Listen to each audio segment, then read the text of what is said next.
Hello and welcome to NC Exclusive. I am Gbenga Aborowa. Our guest today is the Commissioner of the Anti-Corruption Commission of the Republic of Sierra Leone.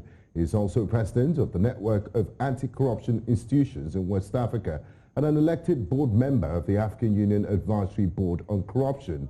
As head of the Anti-Corruption Commission of Sierra Leone, his results-oriented leadership has favorably led that institution to unprecedented successes in the fight against corruption, with record improvement in all global and local indexes and surveys. He has also won multiple local and international awards, including being honored by the United States State Department as an International Anti-Corruption Champion Awardee in 2020. As a lawyer, activist, and human rights campaigner, our guest is the Commissioner of Anti-Corruption of the Republic of Sierra Leone, Francis Ben Kaifala. Thank you very much for joining us on News Central Exclusive. Thank you. I'm very honored and pleased to be here today. Nice to have you here. Now, it's been 3 years since you took over the helms of affairs as the anti-corruption czar in the Republic of Sierra Leone. How has the journey been so far? Well, it's been, as you would expect, leading the fight against corruption in a country where the corruption culture was very endemic before your appointment, and the country was performing very badly in all global. In fact, in 2013, Sierra Leone was ranked the most corrupt country in the world. And many other things, the toxic political environment and, of course, the illiteracy, all these things came together. And then you are appointed to take corruption head on. It has been amazing. This has been a very tough job, you know. Very tough is an understatement, but it's a combination of everything. It's topsy-turvy. But focus on the results and other things have kept me going, and of course we are seeing what we can do. And I think that 3 years down the line, I am now enjoying doing what I have to do. So where would you say Sierra Leone is right now if you look at today, 2021, October, and the fight against corruption from when you took over 3 years ago? Well, I think Sierra Leone is doing very well. We are now one of the really shining examples of a consensus and serious fight against corruption in terms of what we have done, because we built the fight against corruption on the 4 pillars: prevention, enforcement, and of course public education and other work. But it's going so well that we are having remarkable improvements in every index in the world. And of course, Afrobarometer has confirmed that corruption prevalence has dropped. It was 70% at the time I was appointed. It has dropped to 40% in 2020.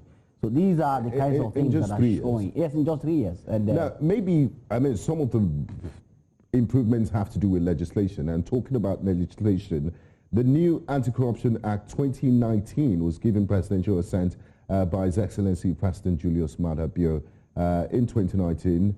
How much of a game changer has the passage of the bill been in the fight against corruption, and what are some of the key amendments?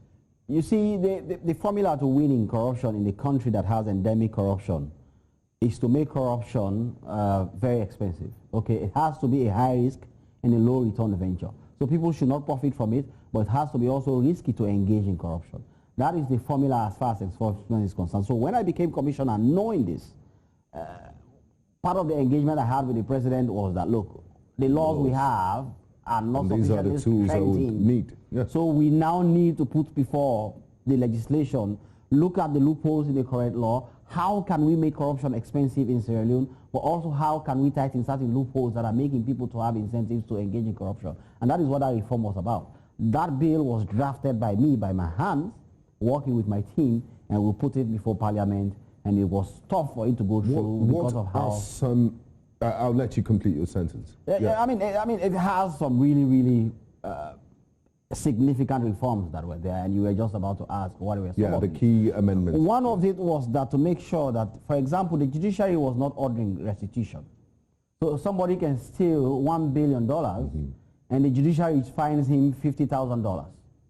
Okay, so you see, so what we did was, the first thing you can do is, if you find the person guilty, the person has to pay back that money. Okay, but also in addition to paying back that money, you can fine. So the country doesn't lose at all, because at the end of the day, we get what we had, and whatsoever fine you give is a bonus. And of course, we increase the minimum that you could be fined We increased it from 30 million use to 50 million use. We also increased the number of years that you could be imprisoned. It used to be 3 years, it's now 5 years, but it could be as high as possible. So these are some of the reforms. We make sure that we strengthen asset declaration. Every public officer is supposed to declare their assets. And one of the problems we have with the fight against corruption in Africa is that our leaders don't like declaring their assets. So when they come into office, you don't know what they have, and when they leave, it's difficult to determine what they have. So that reform made it mandatory. If you don't declare your asset, your salary could be seized. If your salary, even the president, if he does not declare his assets, his salary could be seized. And of course, your salary could be seized, and after 3 months, you could be suspended from office, and after 6 months, you could be removed from office entirely. So these are all some of the radical reforms that we did to ensure that we laid the foundation for reforms. But also we included a civil element in the fight against corruption, in that it's not always about going to court. We all know that in Africa, one of the problems we have is the judiciary. We cannot shy away from that. Cases clog in court, cases take forever to finish. So we gave power to the institution to look at certain case and go after you and take money from you, and you are barred from holding public office. So imagine a politician, it scares every politician. So we go after you, we take the money from you, and with 10% interest, no, not less than 10% interest, so it could be 30%, it could be 40% interest, depending on the negotiation to get it from you. But also you are barred from holding public office for a minimum of 3 years. It could be 10 years, it could be 15 years. So these are all these kinds of radical reforms that we put in place, and it really strengthened our hand to be able to fight. And quite progressive, and we've seen the results just 3 years down the line. Yes. When you talk about fighting corruption in Africa, I do know there's always pushback, and there's always a sense to politicize the fight against corruption. I do remember reading John Gitongo's book in Kenya. It's Our Time to Eat. Yes, and all the troubles he had to go through. You know, people set traps. Yeah. It's always, you know, you're using one hand to do this, blocking the other. That brings me to this question. The Governance Transition Team, GTT report, was bold in blaming former President Ernest Koroma as directly responsible for the state of corruption and near economic collapse, equated to a national security threat, as said by the current president, President Julius Maada Bio himself, when the report was officially handed over to him. But the former president has said, you know, this is a witch hunt, and the APC do not see it that way and considered the report a mere witch hunt and political intimidation.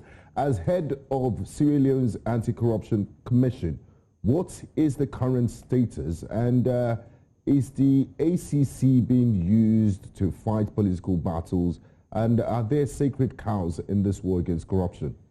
You see, politicians will always be politicians, and the fight against corruption has to be apolitical. No matter what you do, you will always have the conundrum where you are blamed for going after the opposition, for example.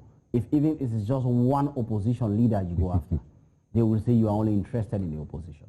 So what the facts and evidence are there. So what the ACC has been doing, because, for example, I became commissioner at the time when there was a new government, and then the president appointed me, and of course there was massive corruption in the past regime. So we had to send a strong message that Sierra Leone is ready to move forward better, and you cannot move forward if you do not look into what has happened in the past. So, including the former president, as you know, we have been investigating the former president for money laundering, and of course, the time of his interview, it was a whole brouhaha. The entire country was brought to a standstill. But still, we interviewed him, and now the case is being considered for prosecution and other members. The commission of inquiry was set up that probed all ministers. 31 houses have been seized as of last week from former ministers of government and all these things. But what we have done beyond that is to show that our fight against corruption is not just limited about the past, okay? We have a president who believes in the fight against corruption and has been one of his greatest successes. He uses it whenever he goes. He addresses the UN. He's just coming from Washington, where he was called by the US government as the international anti-corruption champion and things like that. So there's a lot of capital that he's getting from the fight against corruption, and we are also using that to show that it is not just about him. People in the current government, we have investigated people. For example, his state chief of protocol was investigated by my institution, and then he was removed from office the moment we brought charges against him. The same thing for former ministers of education. We've investigated them. We've investigated the current Minister of Labor. We've investigated the head of the Maritime Administration, was arrested and charged to court. His standing trial. the head of the Maritime Administration before him, is also standing trial in the High Court. And of course, we have tried high-level sitting public servants and people like that in the current regime. So what we have done, we went after the past very strongly, but transitioning from the second year, we now made sure that we balance it out. There are still current cases of corruption, and there will be incidents of corruption still in the country. Yes, so we are trying to make sure that the citizens see that it's not just about the past, that there is a balance between the present and the past. And of course, we too want the past to be held strongly accountable. If not, for example, in the MCC Control of Corruption scorecard, we were at 49%. We were failing when I became commissioner. Okay, in 2018, we jumped to 71%. In 2019, we jumped to 79%. And then we moved to 81%. We are now sitting at 81%, and we are expecting to improve when the scorecard comes out next month. So these are all things that show that we do not just mean business, because you cannot be making such improvements if you are just going after the past. And of course, it comes with a multi-million-dollar investment from the U.S. government into the country. Yes. They are trying to pour that into the energy sector, which is about $600 million. That could not have happened without the fight against corruption being core. And with a culture of corruption endemic in the country. Yes, because nobody wants to pour money in such a country. But it's because the investors, the donors are seeing that really Sierra Leone it means business. That is why they are all working to see what can happen to change the story of the country. Okay, Commissioner Kaifala, we'll go on a quick break, and when we come back, we'll be looking at what lessons the rest of the continent can learn from Sierra Leone's fight against corruption. You're watching NC Exclusive, and my guest is the Commissioner of the Anti-Corruption Commission of the Republic of Sierra Leone, Mr. Francis Ben Kaifala. Africa is rising. Again, we hear our sounds echo on the other side. Afrobeat and Afropop reinvented, hip life brought back to life, new energy infused into Kwaito and Kwela. Africa is balling. Every stroke, every shot, every raise, we find our place at the top. Taking the helm of real power, new hopes for democracies. A breed of entrepreneurial tigers, audacious storytellers, and a promising generation raring to go. Truly, Africa is rising. And this is where the stories that define our continent live. You're welcome back to NC Exclusive. Our guest today is the Commissioner of Sierra Leone's Anti-Corruption Commission, Mr. Francis Ben Kaifala. Thank you very much for having us. Now, let's continue our discussion. Zambia's new president, President Hakainde Hichilema, said that it inherited an empty treasury while horrifying amounts of money had been stolen. We have also seen a lot of top African politicians and leaders named in the recent Pandora Papers as president of the network of anti-corruption institutions in West Africa, and elected a board member of the African Union Advisory Board on Corruption. How big of a problem is corruption in Africa, and what makes it so easy for people? We hear the results. Why aren't there preventive mechanisms to stop people from stealing? I think we have to acknowledge that corruption is really one of the biggest problems of Africa. I mean, people, Pan-Africanists will be not very happy with the transparency index, but every year when it comes out, we see that Africa is one of the most corrupt places on earth. And West Africa is the most corrupt of the most corrupt. So I am operating in this kind of environment, and corruption remains a problem. But why it is a problem is really the absence of a few things. Now, to successfully fight corruption in Africa, in every country, there has to be a few things in place. One, there has to be the presidential will. The president has to want for corruption to be fought and gives his backing for it visibly and mean it. Then there has to be the political will. The political will goes beyond the president.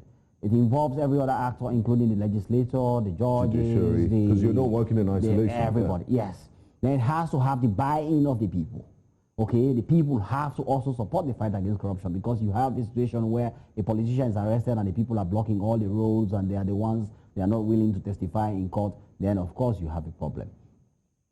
Then you have to have a strong legislation You asked about how we reform our laws and to make it one of the strongest legislations in Africa. The laws we have in Sierra Leone, if you bring it to Nigeria, is going to be, I don't know whether the Nigerian Senate will ever pass it because they are so strong. Well, I remember presenting once in Abuja. Well, you get the results. But everybody was like, really, these are laws in Sierra Leone? I said, yes, we can arrest and detain for 10 days without any charge. You do that in Nigeria for such an offense, there will be a lot of uproar and things like that. Then lastly and most importantly, the courage of those fighting corruption. Now, these 5 things I have named for you. In Africa, you will see countries where corruption fights back. Corruption fights back. So you need to have a lot of courage as an anti-graft campaigner to really take it on. So if you are worried about dying the next day, you are worried about your family, you are worried about losing your job, you are worrying about your salary and things like that, trust me, you cannot succeed. So these are the 5 things that have to be present for an anti-graft campaign to succeed in any country in Africa. But if you look at most countries, probably 4 or 3 or 5 of them are absent. So most of the laws are weak. Sometimes the president is not supportive of the fight against corruption. Sometimes the political will is not there. The political apparatus is not really interested in the fight against corruption. They are merely hypocritical about it. And sometimes the people themselves are not supportive enough of the general fight against corruption. So if we have to change the story of Africa, we have to work on these 5 things for it to be there like a minimum content in most countries. You just killed 2 birds with 1 stone because you did talk about the challenges facing us and why corruption is such a big problem. Now let's talk about the word corruption itself, the semantics of it. To the ordinary people, when you say corruption, it sounds like, you know, it's high sounding, it's like high, big English. But when you say this person has gone to thief, you don't thief money, and those kind of things, it does have an impact. Do you think the wording in any way does not encourage? I think that is the problem, because if you look at the word corruption itself, many languages in Africa, it will be difficult to find a perfect word to substitute for corruption. Because the word corruption itself is considered to be a foreign concept. And of course, you know how our African traditional leaderships developed. Leaders basically own everything. I mean, traditionally. It is the modern that is now saying no, it's the society that owns, and the leaders have to fit into it and all those things. So it's a difficult thing to convey, to communicate. But simply put, corruption is using whatsoever position you have to selfishly for you to be wealthy, wise, you deprive society itself of its benefits. So it could be theft, it could be bribery, it could be abuse of office, it could be abuse of position, it could be misappropriation, it could be peddling influence, it could be a lot of things. And every country has a right to look at its own culture and traditions and tailor the things that are unacceptable and considered as corruption, and then make sure they enforce laws to prevent them from happening. Now, finally, Commissioner, in 2013, Sierra Leone was ranked the most corrupt country in the world. You mentioned this earlier in the course of our interview. Fast forward to 2021, your president was invited by the United Nations General Assembly to give a talk on corruption. How did you do this, and what lessons can the rest of Africa learn from? Because it's nothing short of a miracle, from the Sierra Leoneans' fight against corruption, from the worst country in the world to being the poster child for anti-corruption. Yes, I myself really find this amazing. For example, like I've told you, every country is trying to come to Sierra Leone to study what we are doing in Sierra Leone so that they can go back and implement it to see. Because when you look, I've told you we moved from 49% to 81% in the MCC Control of Corruption scorecard. In Transparency Index, we have been moving 10 places in one go, in 1 year alone. So these things are fascinating. But the magic, the lessons that we can learn from this is that, like I have told you, they have to elect a president who really wants the fight against corruption to happen and wants the country to benefit from it. Those who are fighting corruption need to have the know-how and the courage to take it on, head on. And of course, the policies have the legislation, the laws, but goes beyond law. The anti-corruption strategy has to be streamlined in such a way that it fits, still made to fit the purposes of the country. If you do all these things and all of them click together, and the people buying into what you're doing and support it, it's a win-win situation. Bingo for the country. Yeah, that's a good place to leave it. Honorable Commissioner, it's been an absolute pleasure talking to you on NC Exclusive. Our guest has been the Commissioner of the Anti-Corruption Commission of the Republic of Sierra Leone, Francis Ben Kaifala. We've been talking to him about the country's anti-corruption battle and corruption in Africa. I'm Gbenga Aborowa. Until next time on NC Exclusive.